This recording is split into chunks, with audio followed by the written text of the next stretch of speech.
የትንሣኤ አንዳንድ ማስረጃዎችን ልናገር እስቲ። ትንሣኤን አስመልክቶ ያሉ እውነታዎችን፣ ማስረጃዎችን ትንሣኤን እርግጠኛ እንድንሆን የሚያደርጉን ምንድን ናቸው? አንደኛ በትንቢት የተነገረ ነው። ትንሣኤ የተነገረ ነው። በአንደኛ ቆሮንቶስ 15 ከ3 እስከ 4 ላይ እንደዚህ ብሎናል። ከ3 ጀምሮ ስናነብ እኔ ደግሞ የተሰቀልኩበትን ከሁሉ በፊት አሳልፌ የሰጠኋችሁን እንዲህ ብዬ መጽሐፍ እንደሚል ክርስቶስ ስለ ኃጢአታችን ሞተ፣ ተቀበረ። መጽሐፍ እንደሚል በሦስተኛው ቀን ተነሳ። መጽሐፍ እንደሚል የሚለው የብሉይ ኪዳኑን መጽሐፍ ነው ማለት ነው።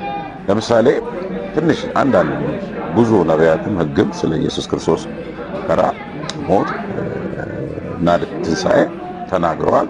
ከዳንኤል 9:26 ላይ ግን እንዲህ ይላል፣ ከ62 ሱባኤ በኋላ መሲሁ ይገደላል ይላል። መዝሙር 16 ቁጥር 10 ላይ ሐዋርያት ሥራ 2:27 ላይ ሌላም ክፍል ላይ ተጠቅሷል። ይሄ በሲኦል ውስጥ አትተወኝም፣ ቅዱስህንም መበስበስን እንዲህ አታደርገውም። ዳንኤል ስለ ሞቱ ሲናገር መዝሙረኛው ደግሞ በሲኦል ውስጥ እንደማይገባ፣ ሐዋርያት ጴጥሮስ ደግሞ በምዕራፍ 2 ላይ ሐዋርያት ሥራ ምዕራፍ 2:27 ላይ ይህንኑ ጠቅሶ ጌታ ኢየሱስን እንደሆነ ባሪያ መበስበስን አትተውም፣ በሲኦል አትተውም የሚለው ዳዊትን አይደለም። ዳዊትማ ሞቶ መቃብሩም እኛ ዘንድ ነው ያለው።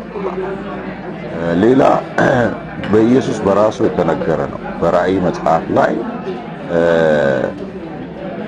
እንደዚህ ይላል። ምዕራፍ 1 ቁጥር 18 ላይ ሞቼ ነበርኩ፣ እነሆም ከዘላለም እስከ ዘላለም ድረስ ሕያው ነኝ፣ የሞትና የሲኦል መክፈቻ አለኝ ይላል። ስለዚህ ክርስቶስ ኢየሱስ ራሱ ሞቼ ነበር ደግሞ አሁን ተነሳ ሕያው ነኝ ብሎ ራሱን መስክሯል። በሶስተኛ ደረጃ ማስረጃችን መላእክቶች መነሳቱን አውጀዋል። ሴቶቹ በጠዋት ማቴዎስ 28 ላይ ታሪኩን ታገኛላችሁ። ሄደው ሊያዩት ሲሉ ክርስቶስ የለም። ከዛ በኋላ እንግዲህ የተገለጡት መላእክቶች ያሏቸው ነገር ምንድነው? እሱ እንዲህ ብለዋል፣ መስክረውላቸዋል ማለት ነው። ኢየሱስ ክርስቶስን መነሳቱን ሲያረጋግጡላቸው የተናገሩት ነገር አለ ማለት ነው። አውጀዋል ማለት ነው። በሉቃስ 24 ቁጥር 5 ላይ አትፍሩ፣ እናንተ የተሰቀለውን ክርስቶስ እንደምትፈልጉ አውቃለሁ፣ እርሱ ተነስቷል፣ በዚህ የለም ብሏቸዋል። አራተኛ ራሱ ክርስቶስ ኢየሱስ ከትንሣኤ በኋላ ለብዙዎች ታይቷል።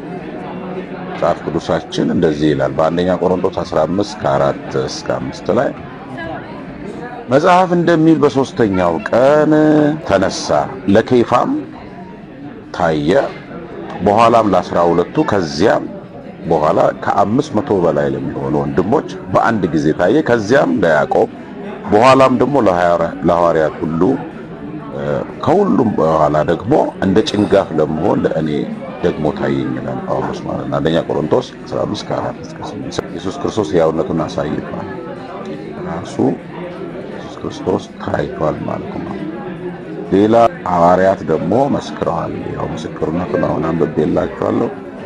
እግዚአብሔር ክርስቶስ ከሞት አስነስቶታል ብለን መመስከራችን ሐሰተኞች እግዚአብሔር ምስክሮች ሆነናል፣ ቅድም ስላልኳችሁ ነው። ስድስተኛ በውጪ ወይም ደግሞ በጠላቶች ብንላቸው ይቻላል። እነዚህ ካህናትና አለቆች፣ ሽማግሌዎች የሚባሉት ኢየሱስ ክርስቶስ እንደ መቃብሩ ባዶ እንደሆነ ስላረጋገጡ አንድ ተንኮል ሰርተው ነበር። ማቴዎስ 28 ከ12 እስከ 15 የካህናት አለቆች ከሽማግሌዎች ጋር ተሰብስበው ተማከሩ። ለወታደሮቹ በቂ ገንዘብ በመስጠትም እንዲህ አሏቸው፣ ተኝተን ሳለን ደቀ መዛሙርቱ በሌሊት መጥተው ሰረቁት በሉ።